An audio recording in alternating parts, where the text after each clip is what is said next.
The fleas are placed inside the jar and the lid is then sealed.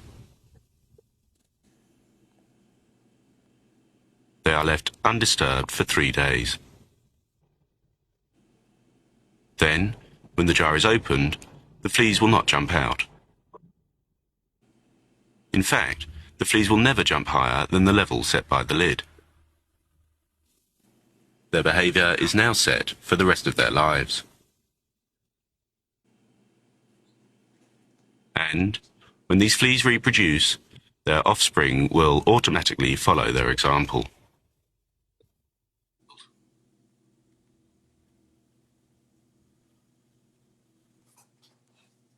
They are left undisturbed for 3 days. There's power in the knowledge that you have. It's power driven towards your success in life, to overcome any obstacle that may be before you, to acknowledge with knowledge. You literally just talk yourself into being who you see in your subconscious mind. You've brought that to the forefront to acknowledge with knowledge.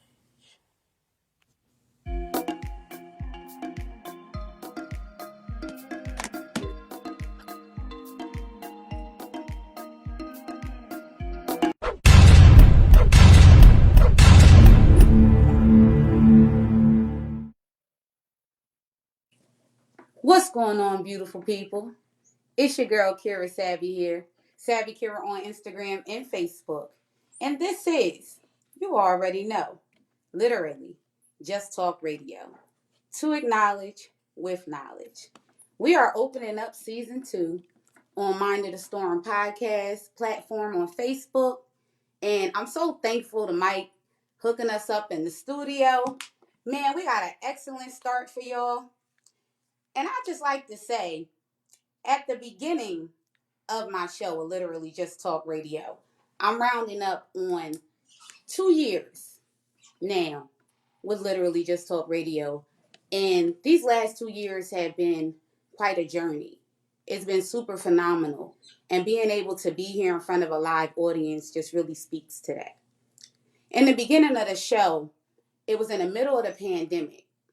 And I really thought about everything that was transpiring around us, from social injustices amid the pandemic, job loss, the decline of the economy, and how that really affected us and affected our lives. So coming up on 2 years later, I'm thinking about all of that in once and how economic opportunities should be more available for all of us. Which leads me to my topic for tonight: economic opportunities for the formerly incarcerated. And my guest, my very first guest that I'm excited to have, Mr. The Remarkable D. Marque Hall, from Wilmington, Delaware. This gentleman is an activist. He does everything from prison reform to his youth boxing program as a professional boxer. And my favorite sport, by the way, teaching the youth discipline through boxing. I'm telling you, we need more people like him in our communities and with us to show us a better way. What's going on, D? Welcome to the show. I'm thankful to be here. Thank you for inviting me, Kira. I appreciate your support, your encouragement, and your beautiful smile. I'm in Atlanta right now, and Right. I'm doing everything that it is that I can to make sure I'm coming in clear. My technology isn't the best. I'm on my phone right now using hotspot on my laptop, and my camera is not all that. But I'm here, and I'm happy that you decided to invite me to do your first show with you. Right. And I appreciate you, man. And thank you, everybody that's tuning in right now. So, Devon, I know that you're like heavily involved in the community and community advocacy. And I really think it's important for us to highlight you and highlight the work that you're doing, especially when it comes to the formerly incarcerated. Now, for those of you that don't know me, I like to share stories. So at the top of 2020, at the beginning of the new year, my oldest brother was involved in the Parchment State Penitentiary riots. And in that time, it really highlighted for me what I needed to be paying attention to in regard to his life, in regard to his well being. And after that time, I thought about, well, what will he have to restart his life when he comes home owning a criminal record? Being seen or being called a ex felon, when we're even using the wrong language these days to address people who have served time, and they should be called formerly incarcerated people, because at the end of the day, what they really are people, everyday people like you and me, people who are looking to restart their lives and re-enter society. And I definitely feel like we need to give them more of a chance to do so. So, D, being an impacted person and experiencing incarceration, what has been your stance in promoting what's known as Decarcerate America in your community? Very multifaceted. Definitely a passionate one. I'm a passionate person since I'm an artist and an activist. That comes across in our efforts on different mediums. We have a Facebook page and an Instagram. As far as in person goes, we started off protesting out at Gander Hill, or Howard R. Young, as it's commonly referred to, DOC. In person, while I was out there protesting, I always talked about my personal experience. I always talked about on the bullhorn when I was locked up and I was in the hole, and I had a feeling that was exposed at the root. I had a tooth. I needed dental work done. And, there's a lot of guys in there that are locked up that have health problems, that have dental problems, and they don't get the attention that they deserve, that they need. And I remember when I was in there, I had to wait. I put in grievance after grievance slip, and I was in so much pain I couldn't eat anything. When they finally sent me down there was a guy that was working, the dentist that the prison had was shaking. He was an elderly man, and he was shaking, so bad. Mm. Reminded me of my pop-up. My pop-up had Parkinson's. I don't know if this man had Parkinson's or not, but he was shaking so bad that he needed help. I'm being interviewed right now, y'all. Hey. Yeah, I'm being interviewed right now. I'm talking about pop-up. If y'all can hear me, that's my cousin. But my cousin came down from Atlanta. She's actually from Chester, like you, Kira. Oh, But okay. Hey, cousin, how you doing? she went back in. Okay. But Pop-Pop's son Hall, he passed away back 2001. Oh, And my condolences. with him having Parkinson and me knowing what Parkinson looks like, I know that this dentist that the prison had Parkinson's. He was shaking so bad that he couldn't even put on his own gloves. He was shaking so bad that he had to have his dental assistant, put on his gloves for him. So I was in so much pain that Man. I was ready to allow this man shaking like he was shaking to still operate, still take this tooth out of my mouth. Mm. I had this feeling in it until they put the waiver in front of me that said that I could have extreme bleeding, I could have bone fracture, I could have excessive bleeding, bone fracture, and they said infection. Jeez. All those boxes I had to check and say that I'm okay with that. That's going to be all right if that happens to me. So I Mm. told the guys when I was out there, because they could hear us inside. When I was on the bullhorn, I told them, don't sign any waivers. I didn't tell nobody not to take the vaccine. I didn't know what the vaccine was at that point. I wasn't Mm-hmm. vaccinating myself at that point, but I didn't tell them back in 2020 not to. So the opportunities that we have to share our story, to try to help somebody else do right, to do Mm-hmm. better, to survive, we have to take advantage of. And when we're welcome to the table to advocate or to be a decision maker, Right. we have the same thing. We have to accept that place, and we have to make sure that we don't forget our lived experiences. We have to make sure that we don't forget the people that are experiencing what it is that we went through. We have to make sure that we remember to always do everything that it is that we can to safeguard our community from having to experience what it is that we might have been through, because nobody has to go through that if we don't allow for that to happen. And when we're in those systems, when we're in those places and we can actually affect change, we have to make sure that we do just that, and make sure that people don't have situations where they're at risk, where they could be hurt, where their bones could be fractured, where they could have excessive bleeding. Right. And you know what? I think that's traumatic enough in itself. Just enduring that experience and then people not really knowing or having, the education behind what they're even signing or even knowing what they're going to sign off on to be done to them and to their own bodies. And I'm glad that you was there in that position to be able to tell people not to.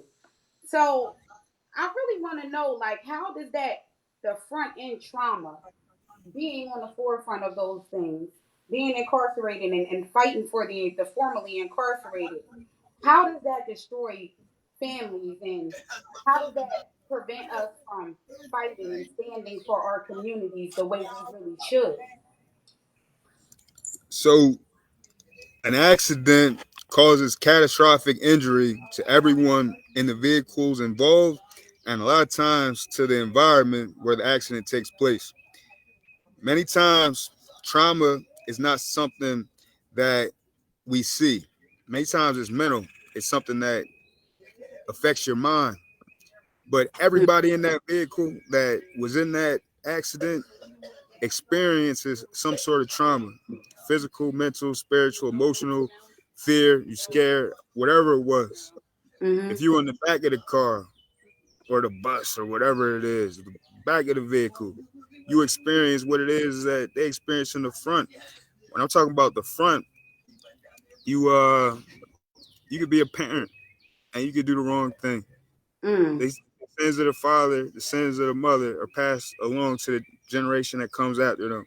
So if they're in the vehicle, they're being carried too, and you get into an accident or you end up in the wrong place, you do the wrong thing, you have to not only pay those consequences yourself, but your children come behind you got to pay those same prices that you got to pay. I wrote a lot about my personal story in my book, Keep Up the Good Fight. It's on keepupthegoodfight.org. It's available to the public. Everybody can read more about my story. There's a lot of different things that have happened to me that I do the best that I can to just try to uh, explain to the best of my ability. We don't got time to go through everything, but it is all in Keep Up the Good Fight. And before I wrote Keep Up the Good Fight, I wrote the 6 o'clock diet. The 6 o'clock diet, I used to weigh 300 pounds. We talk about trauma, we talk about things that people have been through, Mm. and want people to be healthy, wanting to use your own experience to try to help other people. That book, because of the trauma that I was experiencing when I first self-published it back in 2012, I never really promoted it like I needed to. That's why I said that I had to make sure I let people know about that book, because that book could have saved somebody's life in these Right. past 10 years, 2012 to 2022. I could have helped somebody that got gastric bypass surgery and didn't need to get it. I Mm. could have helped somebody that ended up on the operating table getting that work done. And you don't need to have those invasive surgeries. You don't need to do all that stuff when it comes to eating right. Sometimes it's just stopping, just putting the fork down. Yesterday, I'm eating dinner with my mom, my grandma. My mom reminded me, I told my mom I'm full, stop Oh, mama gonna eating. If you're full, stop eating, she That's the gonna simple feed you thing. Stop eating late at night. 6 o'clock diet, that's what it's about. The simple things. But at the same time, it's more than just that.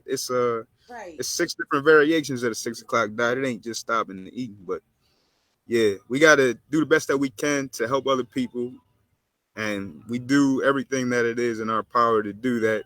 And we use different avenues, we use different platforms, we use different books to do it. We talk. I love this platform. We can talk. But yeah, 6 o'clock diet that's available, and keepupthegoodfight.org is where you get keep up the good fight. Nice. And you know what? I'm gonna make sure you drop those links to me because they'll be on the Talk Heavy TV page, also on my own page at SavvyKira.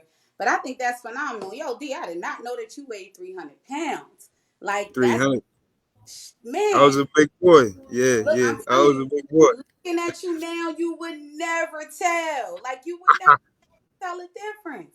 So I people, went I went I went from 300 to welterweight. yeah, 160, 150. she Yeah, yeah, yeah. A lot of that's work, a lot of a whole discipline. other person. Word. So Yeah, I thank God. no doubt. A lot of work and a Every lot day. and sometimes you know what that act of selflessness and putting yourself in position to be selfless like is really what it takes, and you're taking all of your experiences to be able to help other people, you know. And it makes me really think about where our government stands and where our local legislators stand. When we're talking about formerly incarcerated people, we're talking about people that you expect to re-enter society and become a part Y'all of leaving? society that Where they were Tada at? part of Where before. Tada? You know? So, in your opinion, how do you All of think that food. Come here.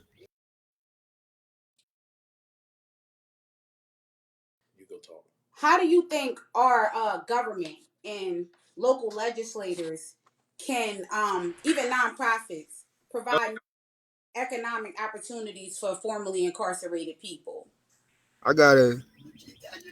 We gonna see y'all before we leave, right? Y'all, when y'all leave? Oh, morning. Y'all leaving? Oh man. You hear me? Hold on. Let me. I gotta. Y'all do what y'all doing.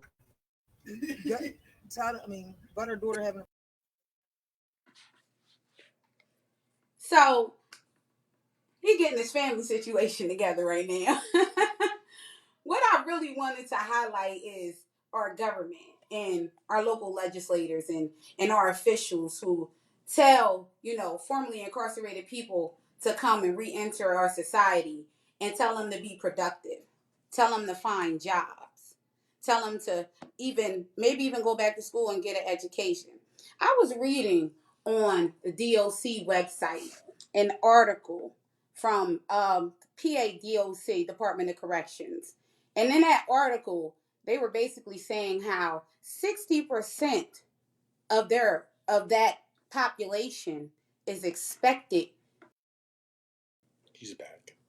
So why have pathways to success for that population of people re-entering society when you only expect them to come back? AD, you with me? Yeah, I'm sorry about that, Kira. It's all good, man. Look, I already know how it is when you with your family. You want to kick back. So listen, I appreciate your time. But where y'all going? That's not true. I gotta be honest. My family is definitely on the mend. Right. And my cousin, I love my cousin, and it's been a long time since I've seen her. Yo, And that's dope. her friend just lost her son, her Mm. 23-year-old son, to gun violence recently. Mm.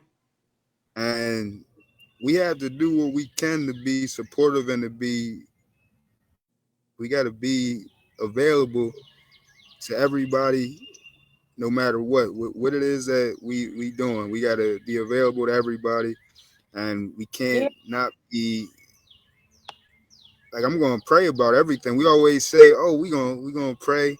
We praying for you. We sorry for your loss. We care. We have to really be there for people, No doubt. And you know what? It's a part of being there and really no showing. matter what. Yeah, no matter what, and showing that strength and showing that family unit that that keeps us together. It's our glue. And my condolences, man, to you and your family. Like, They're both from Chester. They both from Chester. I came down here 2 days ago. They mhm. came down here last night, and they leaving tomorrow. So I didn't even know. I wanted to find that all out. They came to my mom's house just to visit and all that, and Yeah. so I wanted to make sure I talked to them before they leave. And you know But what? You never know where you're going to be and why you need to be there. You know, this is why it's so important for us to be able to stick together, to be able to connect to each other, so we can at least attempt to put in the mind of especially our young people to stop these things from happening. I was telling you the conversation that we was having the other day about my brother who is on life support right now. You feel me? Not coming back because of gun violence, because he decided to put himself in that position, and we can't. It's hard for us to deal with it, you know. And he's a twin, and his twin brother is incarcerated. You know, what is his life going to look like when he comes home?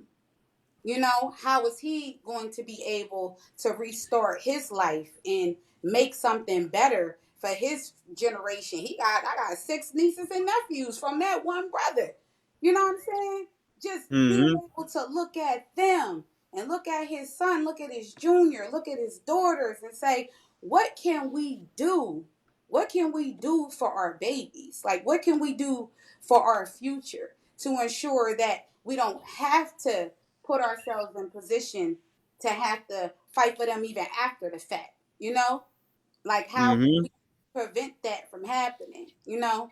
And I was saying that, and I was asking you really, like, how can our government, our local legislators, the work that they're not doing, nonprofit agencies, provide more economic opportunities for those underrepresented, for the formerly incarcerated? Because it's one of the things that should be highlighted, that should be on the forefront. You should be able to go to your local social services office, human services office, and find pamphlets right in front of you. That's not always the case. You should even be Right, able to talk to somebody.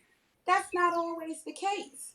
We don't even right. have a way to get these resources to the communities when they become available. So I know you did an education on voters' rights, on registering to vote. My question is, how can we provide more of that education to our communities? How can we put the pressure on our local legislators and our government to make sure that our communities and the communities that they represent get the resources that they need? By being consistent, and always recognizing your own power, never doubting yourself and what it is that you can do, believing in just the power that you possess. Now, you can believe that you can be a success, or you can believe that you can fail at whatever it is that you're doing.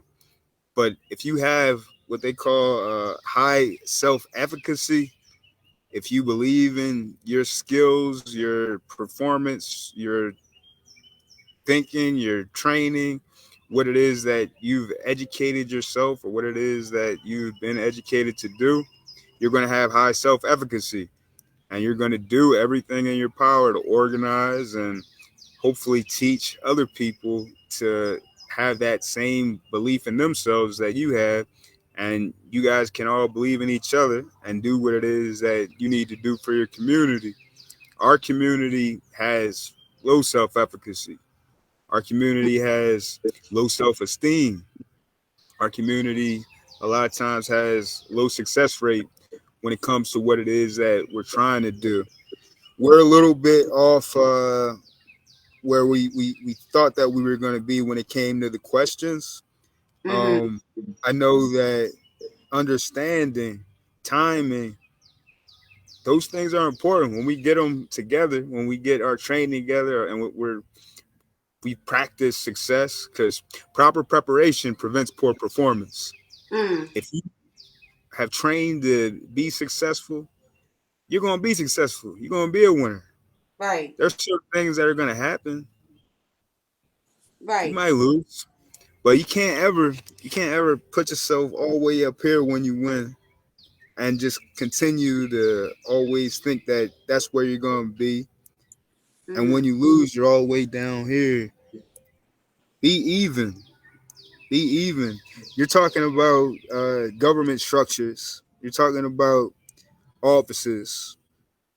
People in power should be impacted. They should be people that have had some losses, people that have been here, people that know what being broke is like, people that know what losing a job is like. They know what eviction is like. They know what growing up without food in their stomach, maybe. They've had those experiences. A lot of times it's not those people, it's not impacted people that are in positions of power to say this shouldn't be this way. This is not acceptable. So it's up to us, being those people, to organize. We all have First Amendment rights in this country. Every son and daughter of this nation now has a First Amendment right to speak, to assemble, to organize, protest, to petition. You wrote a couple petitions about your brother, right? Because of what happened to you, because you knew what was going on, right? Right. Right. And putting myself in that position to do so. Just, I'm a everyday, ordinary woman. But I care enough about my loved one. I care enough about my family to be able to put myself in that position and not just seeing that my family was affected, but all the people around him who didn't have, family to even fight for them or to stand up for them. Putting myself in that Yo, position to say, I this is understand. done. Let's get back to number 3. Well, we actually on number I six. like that laugh. I Well, like that. listen, I want to hear more about, and I know it's off subject, but I want to hear more about the gloves program that you have in Wilmington with the youth. What exactly do you do with the youth? What do you teach them through your professional boxing career? Fight hate with gloves more so is instruction that is hopefully an outlet for frustration. A lot of times when I'm holding on to the mitts, when I got the mitts on my hands and I put gloves on a young person in front of me, I feel a lot of pain. I feel a lot of pain from those gloves into my mitts. So hopefully I feel like it's an outlet for frustration, if nothing else. They get some anger out. The goal is to teach, to instruct them on how to defend themselves, of course. Mm-hmm. A lot of them don't even know how to throw a punch. They don't know how to put their hands up like they supposed to. They don't know how to move their head. They don't Mm, know how to stand on an angle. They don't know how to actually fight. right. But it's not all about just violence, inflicting violence. We want to find out, why is it that you want to box, if you want to box. Right. And then we can help you to get registered as an amateur boxer with USA Boxing. We can show you to where it is that you need to go to train to compete, if that's what you want to do. Mm-hmm. It's an introduction to the sweet science, the greatest sport ever, in my opinion, in my humble opinion. But Right. let's get back to number 3. But you know Can we what? get to number 3? That's Because definitely. I took your questions and I answered them, and I want to get to number 3 so I can actually answer that question. Well, you know what? We got a little bit caught up in the conversation. We got distracted, but you know what? That's when we talk heavy. You feel me? Sometimes it's not always in alignment in that structure, but it's definitely worth saying and it need to be said. So number 3, Mr. D. Marque Hall. How do we ensure people in our communities are always treated as people, no matter the circumstances? So in amateur boxing, I'm gonna go a little bit off the answer. We get 3 rounds when we first start off. If your son, your daughter decided to become an amateur boxer, girls and boys can fight. She would be fighting 3 2-minute rounds at the beginning. So 3 is an important number to me. That's why I'm stuck on it. But how we ensure people in our communities are always treated as people, I have a question for you. No matter the circumstances, you said, are we talking about people being treated as people by other people, or are we talking about people being treated as people by systems that people are supposed to be in control of? Well, you know what? I think you can answer both of those, because if we expect to be treated a certain way, just to answer your question, then we got to learn how to treat each other the way we want to be treated. We got to learn how to treat each other the way we want these systems to treat us. If they see us constantly tearing each other down and tearing our communities down and tearing down the work that we're putting into our communities, how do we expect to get, number one, the respect, and number two, the treatment that we know we so justly deserve? You get what I'm saying? Yeah, I do. It's the golden rule. You don't want to be slighted. You don't want to be neglected. You definitely don't want to be oppressed. You definitely don't want to be brutalized. You don't want to be treated like less than a person. You don't want to be treated like trash. You don't want to be recycled or repurposed even.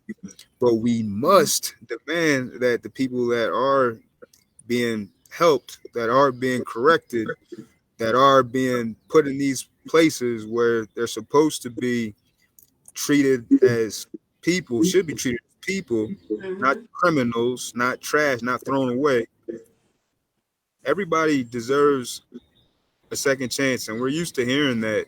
But everybody deserves to be repurposed, really. Everybody deserves to be turned into something better than they were before. They Right. need to learn different skills. They need to learn what they call soft skills a lot of times. Mm-hmm. Direction. When we're directed and we're shown which way to go, we end up where it is that we need to be. When we end up off course, a lot of times it's a lot harder, it takes a lot longer to get right back to where it is that we should have been. Some Right. people never make it back to where it is that they should have been.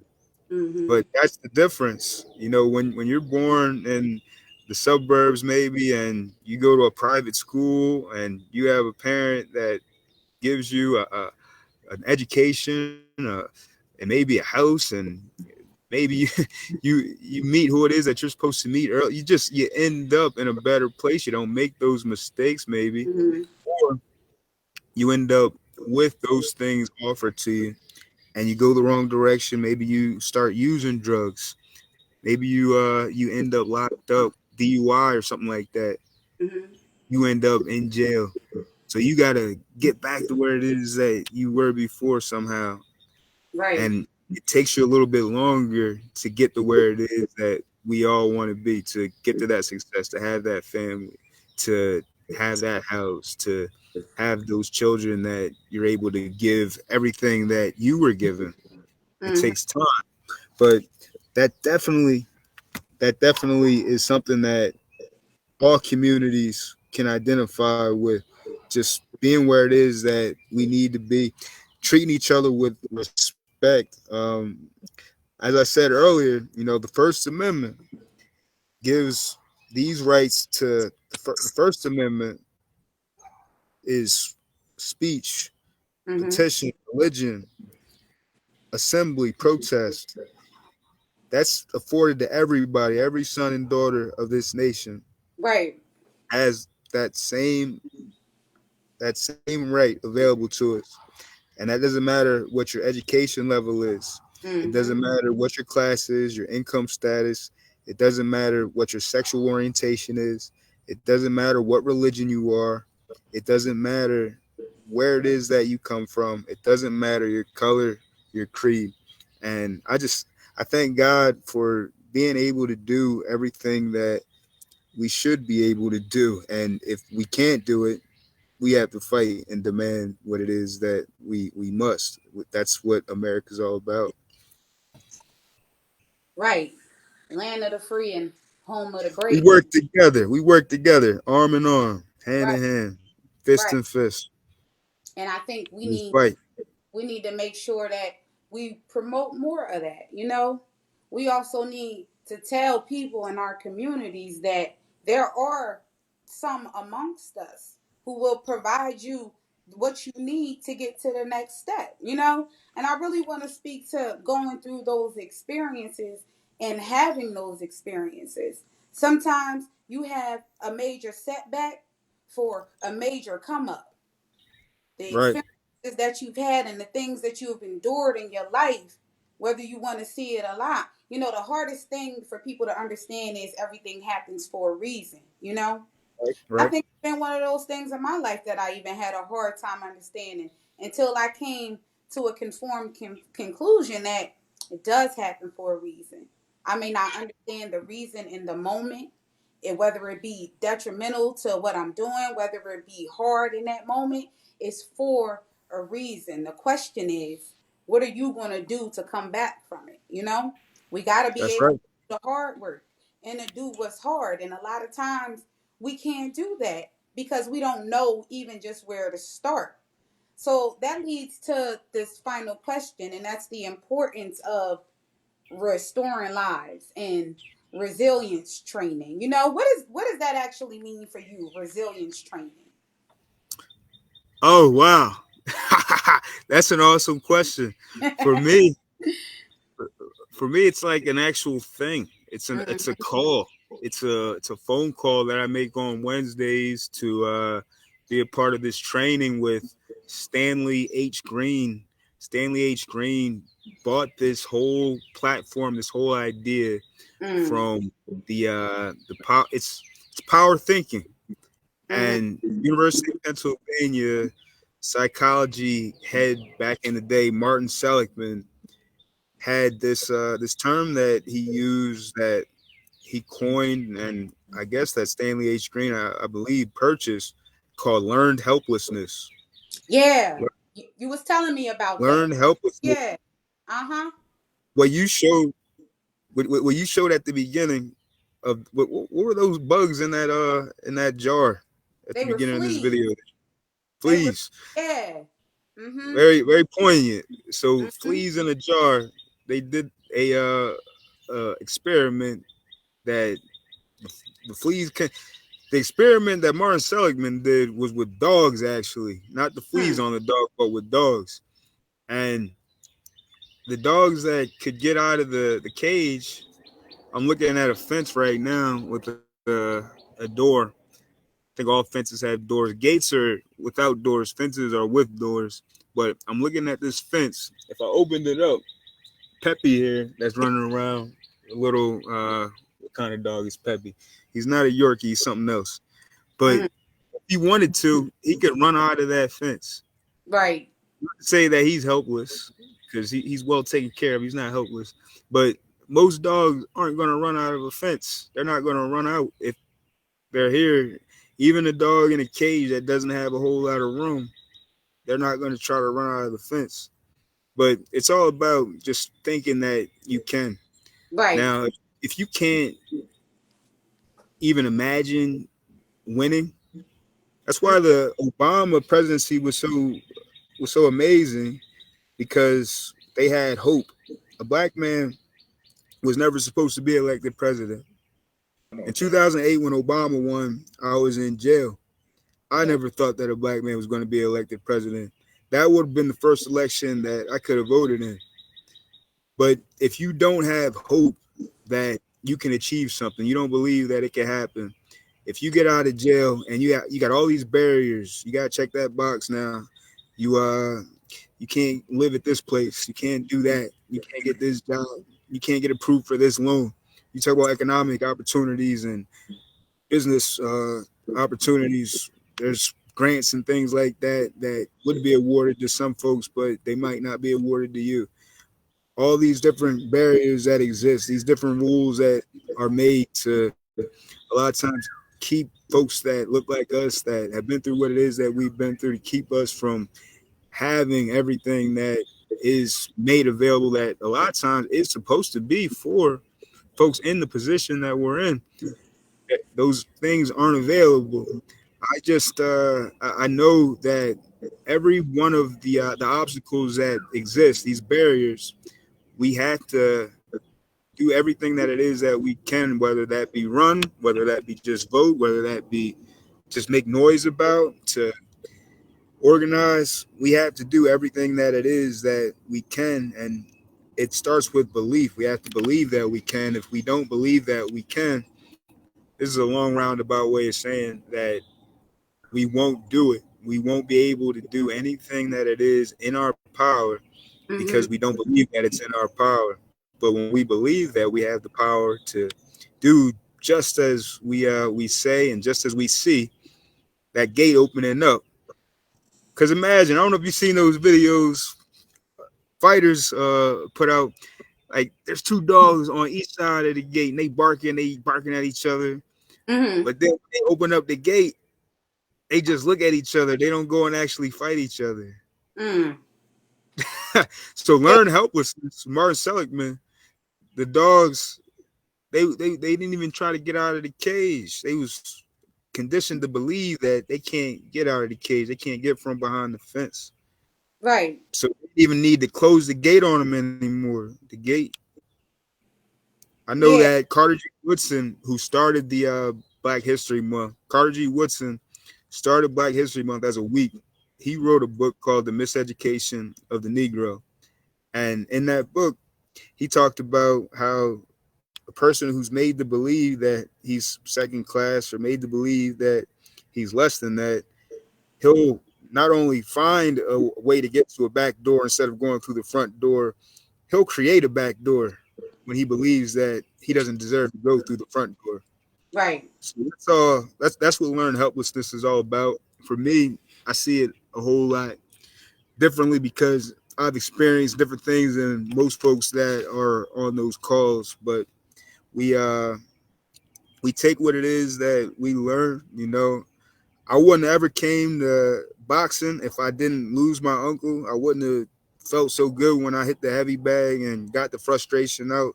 My uncle, when he passed, that's when I started like really going hard with boxing. I wouldn't have ever discovered the church if it wasn't for boxing because my first boxing coach, Ron Horn, was the one that told me to go to church.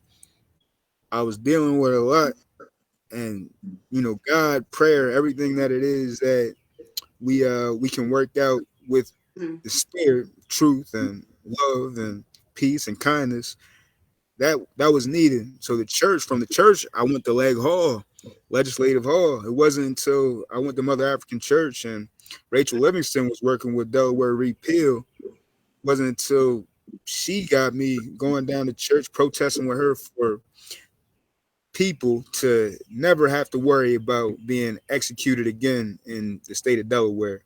Because in Delaware, just like everywhere else in this nation, it's mostly black people that end up being convicted wrongly sometimes, Right. all the time if you're talking to me, for murder. Some people don't. It's a crapshoot. Imagine being in that position. You didn't do what it is that you're being convicted of, what it is that they're saying that you did, Mm-hmm. and you're facing the death penalty. Man. Especially when you talk about the church, the Bible says thou shalt not kill. It doesn't say anybody but the state shall not kill. It says thou shalt not kill. Nobody's Right. supposed to be killing anybody. That We part. should go against that. You know what? And it's so crazy how your story is absolutely amazing. Just even from the church you went to Legislative Hall and your fight there and continuing to educate yourself to promote that and be there for your community. So in enduring freedom in our lives through education, the importance there. How can we educate one another just to get to the resources that we need or even get the lives that we're looking to have? I'm not saying all of us have to go to a 4-year university. I'm not saying all of us need to have a science or an associate in communications. There are so many different ways for us to educate one another to have the lives that we know we need despite our past, despite our history. We do deserve second chances. Everybody deserves a second chance. How do you feel we can really use education to help our communities? Education is key. Education is the key to a brighter future. And a lot of times when we have that education, we don't end up in the situations that we don't need to be in. Um, a lot of folks, when they first start off with school, that you're learning how to read, everybody, and if you never even learn to read, you won't be able to learn. You'll be in a you'll never be able to advance. So I know at my church in Mother African, they've got the Freedom School, and all throughout the nation there are these freedom schools where they focus on making sure that our community is able to read and able to advance. uh we kind of went off course because I was answering questions that you didn't even ask. I was talking about things that I didn't even need to be talking about. But I know that you wanted to ask me how government agencies, our local legislators, and nonprofits provide more economic opportunities for formerly incarcerated people. Right. And I wanted to say impacted people being involved in decision making and planning. When folks who have been neglected and oppressed are given an opportunity to voice their opinions, we will have change. We Mm. must demand that what is right be done. We have to participate. That is why those people who have been branded as felon, knowing that we have this right now restored, we have this right returned to vote. And not only to vote, if you can vote, you can run. See, my shirt says just run. If you can Right. vote, you can run for office. That's in Delaware. State by state, laws are different. But in Delaware, we have the right to take control of this government that's supposed to be for us. We have the right to do what it is that we have to do to represent our our people, our families, everyone that it is that lives in our community that we care about. We've had these historic barriers that still exist today that we must overcome. Back in the day when there was Lewis L. Redding Uh-huh. that was young before he became a lawyer. Back in the day, before he was Lewis L. Redding that won Brown versus Board of Education, there was a rule that was established that anyone who took the bar in Delaware must have had worked for a lawyer for a year.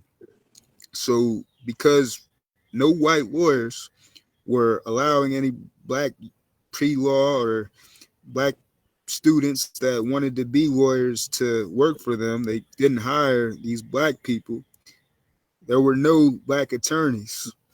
Mm. That was a barrier that existed. There's still barriers that exist today that keep people from doing what it is that they need to do. And those barriers have to be overcome.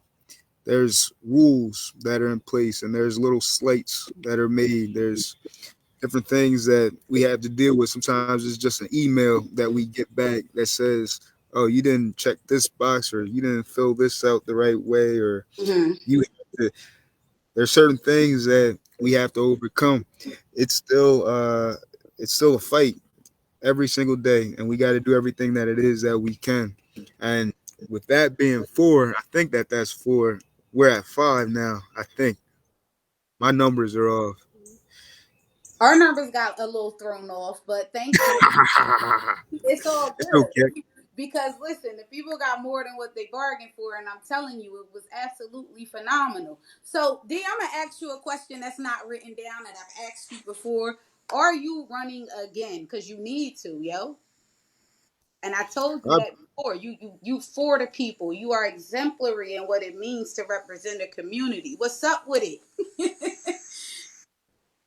I appreciate your encouragement so much. I mean, at the beginning of the call, I said that politics are very hard.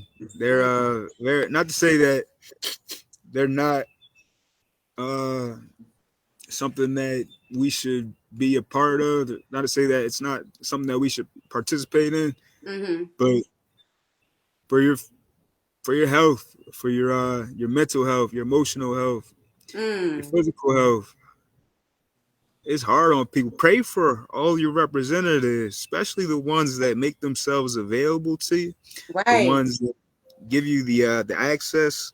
My battery on my laptop saying that it's going to run out I'm not plugged in, It's all but good. We getting ready to get out.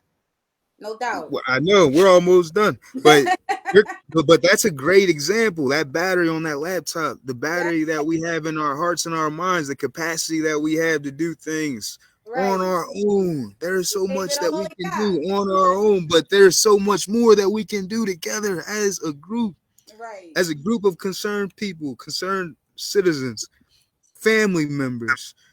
In your own family, in your own household, you have folks that are doing what it is that they want to do on their own. Maybe mom, she's focused on her computer, she's focused on doing what she's doing. Maybe dad, they're doing what it is that they're doing, Mm-hmm. but you're doing what it is that everybody got to work together in order for you to achieve what it is that needs to be achieved, for it Right. to be easy. This morning, my devotion that I read was about Amish people. I Mm, grew up in Berks County. I'm familiar with Amish people because I grew up in Berks County, Pennsylvania. I was born in Chester, mm-hmm. but in Berks County, outside of Reading, we had people from Lancaster and Amish town. And believe it or not, it was the Amish that came to Wilmington that moved Louis L. Redding's house from where it was at the NBA building, MBNA, across from the old Walnut Street Y, over to 11th Street where it's at now. They Mm-hmm. picked up the whole house and moved it. But when they're building a barn, it could take months if you did it alone, if you just your family did it. But all the members of the Amish community come together Mm-hmm. and they build a barn in a single day. Right. It takes one day for them to build a barn. And that's food, that's shelter for the animals, that's a job, that's economic stability for years to come. Mm-hmm. No doubt. That is longevity. That is what we need. We Mm-hmm. need everyone working together.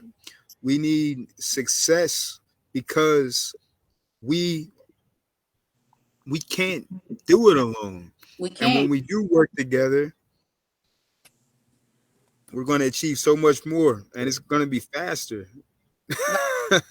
No doubt. And And you you're know, going to have more fulfillment. You're going to feel good about it because everything that it is that you're doing is not just about you. It's not selfish. right. It's the act of selflessness that's involved, you know, and standing together.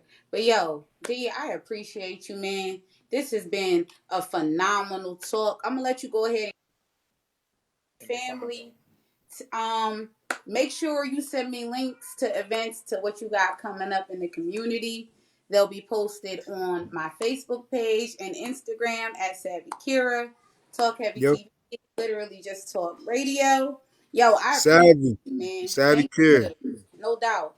No doubt. So the April 23rd, Fight Hate with Gloves on 11th Street. Mm-hmm. April 23rd, Open Streets. I think it's going to be on Market Street. We're going to block off Market Street. Okay. So that's this month. And next week, April 8th, Aaron from Delaware Humanities told me to let you guys know at Widener University, there's going to be a justice workshop that involves pretty much every organization that's dedicated to helping the folks that are justice involved.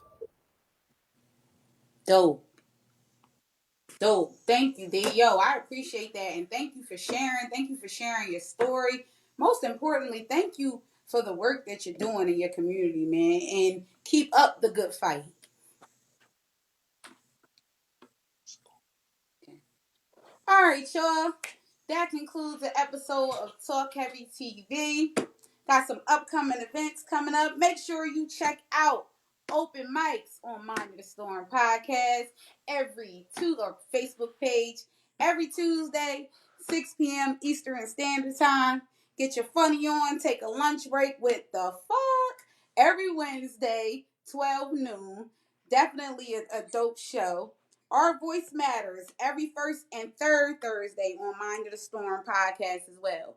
Also in Wilmington, Delaware, the Jeremy McDowell Police Reform Campaign. They got a lot of amazing things happening in the community of Wilmington with police reform. Celebrating Poetry Month with Slick Talk. April 21st is going down. Your girl will be performing, so make sure y'all come out and check me out. 517 Avenue of the States in Chester, PA. What else we got going on? April 22nd and 23rd, just like D had mentioned, he is also doing Freedom Fridays to talk about voter registration in the city of Wilmington. April 28th as well in the city of Wilmington, ACLU Delaware will be hosting an expungement workshop and job fair. So if you need a second chance, if you need your record cleared, make sure you look that up. Go check that out. And of course, join your girl right here every first and last Saturday on Literally Just Talk Radio. You'll be able to find this show on Mind of the Storm podcast. Pay on I can't talk no more, y'all. You'll be able to find this show on Mind of the Storm. Also at SavvyKira Facebook and Instagram page, www.ljtrtawkheavy.com. Till next time, peace.